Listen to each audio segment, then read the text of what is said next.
Olá, meus amigos e meus queridos irmãos do canal Retorno da Glória. Como que vocês estão? Bom, eu espero que em Cristo vocês estejam bem e eu também desejo que a oração do Senhor Jesus para que sejamos um com Ele, assim como Ele é um com o seu Pai, se cumpra na vida de cada um de vocês. Amém? E, amigos, se vocês ainda não são inscritos aqui no canal, inscrevam-se, ativem o seu sininho e também deixem aquele joinha no vídeo para ajudar na divulgação dele, ok? Bom, meus queridos, em 1910, lá na Conferência Mundial de Edimburgo, ali foi dado o grande passo em direção ao ecumenismo e essa conferência ela é então considerada como o grande marco ecumênico.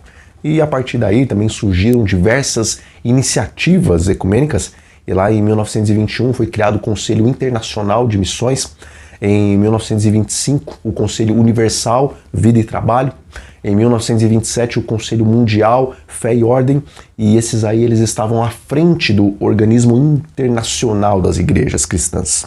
Contudo, em 1929, o Papa Pio XI fez uma encíclica que afirmava que a igreja verdadeira é a católica e que não poderia haver salvação fora dela, tentando com isso anular ali qualquer esforço no sentido do ecumenismo.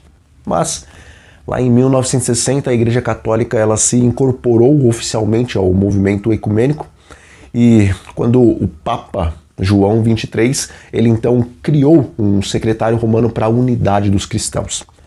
E lá em 2014, meus amigos, em um gigante encontro ecumênico nos Estados Unidos, liderado pelo falecido Tony Palmer, e com a presença dos maiores líderes protestantes e também evangélicos dos Estados Unidos, em um vídeo que foi apresentado nesse encontro, o Papa Francisco se colocou como sendo o traído José e ele colocava as igrejas protestantes como sendo os irmãos traidores de José. E depois ali de um pequeno discurso, fazendo então essa analogia, ele apelou para que os líderes cristãos que acabassem então com o protesto de uma vez por todas em prol da unidade.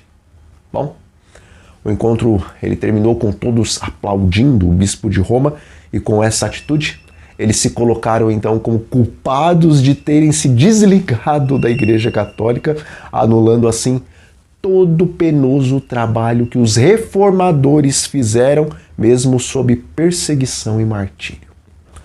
Mas, irmãos, sabendo que para ser considerado definitivamente o cabeça espiritual do mundo, Francisco ele tem feito investidas em busca de uma unidade que anula completamente a sua doutrina e agora está sendo construída lá na capital dos Emirados Árabes Unidos, a Casa da Família Abraâmica, que vai ter uma sinagoga, uma igreja e uma mesquita, e isso em um complexo que está programado para abrir agora nesse ano de 2022. E ali, cristãos, judeus e também muçulmanos vão estar unidos em prol da fraternidade humana e em prol da coexistência pacífica entre essas três religiões. E queridos, isso tudo seria lindo se não fosse completamente trágico.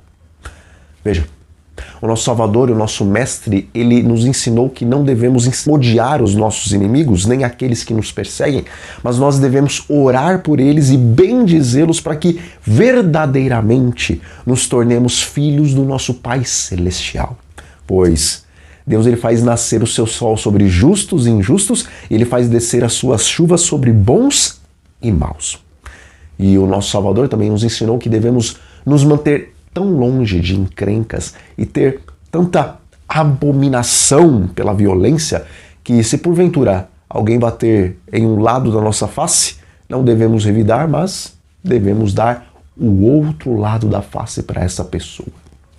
Contudo, irmãos, Cristo também disse que ele não veio trazer paz para essa terra, mas sim, ele veio trazer espada.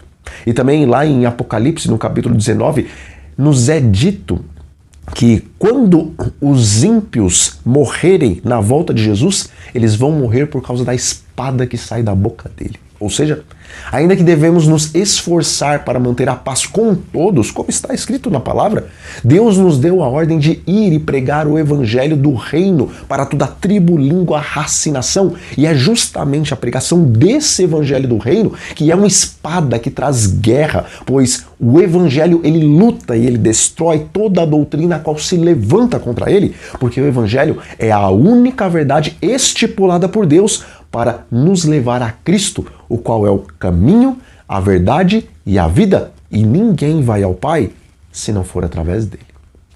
E se o ecumenismo que passa por cima da sã doutrina para fazer com que haja uma falsa paz, a qual o próprio Jesus disse que é impossível existir, então esse ecumenismo, na verdade, é o meio pelo qual o homem do pecado se está utilizando para que entre as várias denominações cristãs e também as várias religiões do mundo, venha a se levantar aquele clamor: paz, paz e prosperidade.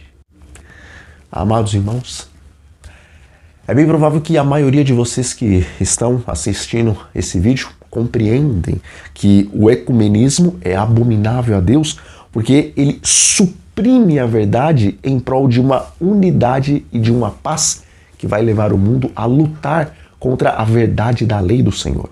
Contudo, inconscientemente nós temos dado passos em direção ao ecumenismo, porque, embora não participamos dos congressos ecumênicos, pelo menos a maior parte da igreja não faz isso, ao mesmo tempo, nós estamos mudando o nosso culto, as nossas músicas, as nossas roupas, o nosso modo de falar e o nosso modo de pregar, justamente para tentar nos adaptar com as demais denominações cristãs que existem na atualidade, mesmo sabendo que elas têm bebido do vinho da ira da prostituição de Babilônia.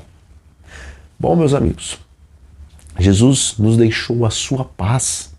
Mas ele não nos deu a paz como o mundo a dá. Nesse mundo aqui, nós vamos ter aflições. E um dos motivos é justamente porque a verdade a qual nós pregamos, ela gera conflito da parte daqueles que não aceitam essa verdade presente. Contudo, tenhamos bom ânimo, porque Jesus venceu o mundo. E se ele venceu o mundo, então nós não precisamos ficar nos esforçando para copiar o mundo cristão a fim de termos a aprovação das outras denominações cristãs. Mas, pelo contrário, com todo o amor, respeito e paciência, mostremos a elas que Babilônia está caída e que o povo de Deus que ainda se encontra lá deve sair de Babilônia para não serem cúmplices em seus pecados e para que não participem dos seus flagelos. Bom, queridos, nós vamos ficando por aqui. E que a paz do Senhor Jesus Cristo esteja sobre cada um de vocês. Amém? Então, um grande abraço a todos e até a próxima.